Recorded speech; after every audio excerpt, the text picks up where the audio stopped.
네, 시선 집중의 대미를 장식하는 비컨 뉴스 시간입니다. 이종원 작가 모셨습니다. 어서 오세요. 안녕하세요. 자, 오늘 어떤 이야기인가요? 네, 어제가 5.18 광주 민주화운동 41주년이었잖아요. 그렇죠. 그런 만큼 우리 정치권에서 정말 앞다투어 많은 관련 논평들이 쏟아졌는데요. 그중에서도 오늘은 국민의힘 강민국 원내대변인이 낸 논평에 대해서 이야기를 좀 해볼까 합니다. 네. 지금 유튜브에 강민국 대변인이 냈던 논평 전문을 올려놨는데요.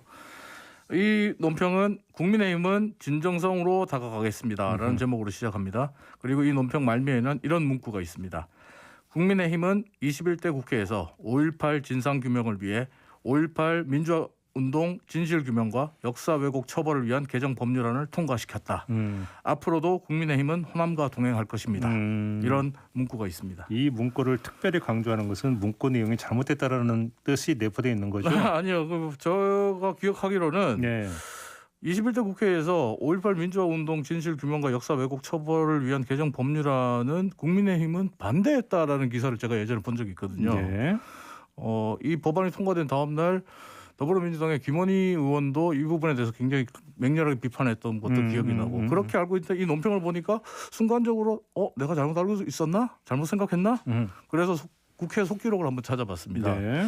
국회 사이트에 들어가서 검색하면 뭐 1분도 안 걸리니까 팩트체크는 금방 됩니다.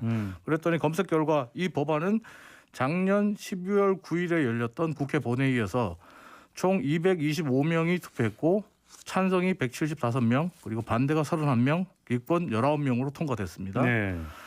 지금 유튜브에 이제 그 법안 찬반 그리고 기권 의원들의 이름이 적힌 그 네. 이미지를 올려놨는데요.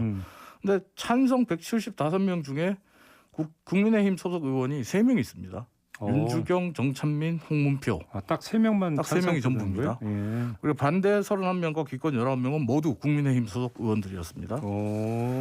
그러면 지금 이 투표에 참여한 국민의힘 의원들 다 합하면 53명이 되는 거예요? 네네, 53명입니다. 2020년 12월 당시 국민의힘의 의석수는 103석이었습니다.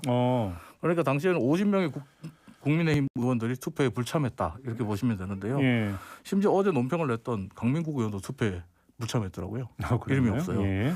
이렇게 보면 국민의힘은 당 소속 의원 97%가 5.18 민주화운동 진실규명과 역사 왜곡 처벌을 위한 개정 법률안에 반대 혹은 기권 혹은 투표 불참을 선택했습니다. 하지만 어제 국민의힘 강민국 의원은 진정성이라는 제목과 키워드를 달고 국민의힘이 5.18 민주화운동 진실규명과 역사 왜곡 처벌을 위한 개정 법률안을 통과시켰다. 이렇게 말하고 있습니다. 네. 참고로 말씀드리면 제가 국회에서 보좌관으로 근무할 때 당 소속 의원의 97%가 반대나 기권 혹은 투표에 불참하면 법안을 통과시켰다가 아니라 통과를 막았다. 혹은 통과를 막으려고 했지만 못 막았다. 저지하려 했으나 실패했다. 이렇게 말해야 된다고 배웠거든요. 제가 잘못 배운 걸까요? 뭐 타부님이 내려진 것 같고요. 판단을 애청자 여러분들께 맡겨야 되나요? 다음 이야기 아니면 무려 3명이나 찬성했기 때문에? 네, 다음 이야기로 넘어가겠습니다. 네. 네, 표정이 안 좋으세요. 네, 이번엔 준비한 오디오로 시작해 보겠습니다. 칠흑같이 어두운 새벽, 팔레스타인 가자 지구의 폭발음과 함께 불길이 치솟습니다. 이스라엘은 월요일 새벽부터 전투기 쉬운 4대를 동원해 가자 지구 전역에서 10여 분간 110발이 넘는 정밀유도 무기로 폭격을 이어갔습니다. 압도적인 화력을 앞세운 이스라엘의 가자지구 공습은 갈수록 거세지고 팔레스타인의 로켓포 응사도 이어지면서 가자지구에서 204명, 이스라엘에서 10명이 숨졌습니다. 부상자도 양측에서 1,500명 넘게 발생했고 물과 전기가 끊긴 가자지구에서는 4만 명 넘는 이재민이 생겼습니다. 그러니까 이 지역도 전원이 감돈다고 하던데요. 예. 이스라엘과 팔레스타인의 충돌 그리고 또 방금 들으신 대로 이스라엘이 압도적인 무력으로 연일 팔레스타인 공습을 이어가면서 팔레스타인인들의 이 피해가 속출하고 있어서 전 세계 SNS에는 지금 팔레스타인인들의 생명도 소중하다라는 해시태그가 달린 게시물들이 연일 쏟아지고 있는 상황인데요. 예. 지금 뭐 그 SNS를 보면 10살 남짓된 그 어린 소녀, 팔레스타인 어린 소녀가 눈물을 흘리면서 10살입니다. 왜 우리가 이런 일을 당해야 됩니까? 라는 호소를 하는 그런 영상도 올라와 있고요. 그래서 SNS의 여론은 팔레스타인에게 좀 더 우호적이고 이스라엘을 비난하는 쪽으로 높아지고 있습니다. 네.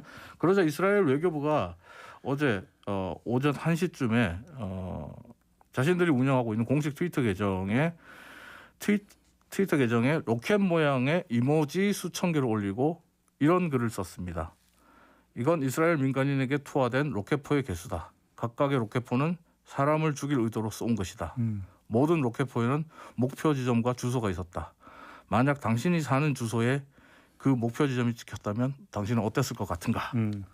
뭐 어떻게 보이시나요? 이게 뭐 방어다 이런 주장인 거잖아요. 네, 방어다. 간단히. 그리고 예. 또 로켓 모양의 이모지를 막 정말 수천 개를 달아서 나름 위트 있게 트윗을 썼다라고 보이기도 합니다. 하지만 이 트윗은 전 세계 누리꾼의 공분을 사는 역효과를 불러왔습니다. 예. 한 누리꾼이 이렇게 응수하고 있는데요. 아이 얼굴 모양의 이모지 수십 개를 올리면서 이스라엘 군이 죽인 아이들의 얼굴 숫자. 예. 그러자 또 다른 누리꾼은 해골 모양의 이모지 수백 개를 올리고 이스라엘의 공습으로 사망한 사람들의 숫자. 이렇게 이야기를 하고 있습니다. 예. 그리고 또 몇몇 누리꾼들은 이스라엘의 공식 트윗 글을 인용하면서 이스라엘이 팔레스타인에 쏜 로켓포는 몇 발인지 알려줄 수 없나요? 라고 따지기는 질문을 하기도 했고요. 예. 지금 전 세계 SNS에서는 이스라엘 비난하는 목소리가 높아지고 있는데 이런 가운데 미국의 조 바이든 행정부는 이스라엘의 정밀 유도 무기 8,356억 원치를 판매하겠다라는 안을 승인했다고 알려지면서 지금 비난의 강도가 더 세지고 있습니다. 우리 누리꾼의 말로 마무리를 하겠습니다. 전쟁은 이모지나 이모티콘으로 표현할 수 있는 컴퓨터 게임이 아니다. 네. 국내 언론은 이스라엘의 아이언돔 성능 네, 보도를 많이 했더라고요. 알겠습니다. 마무리하죠. 이정훈 작가였습니다. 고맙습니다. 감사합니다.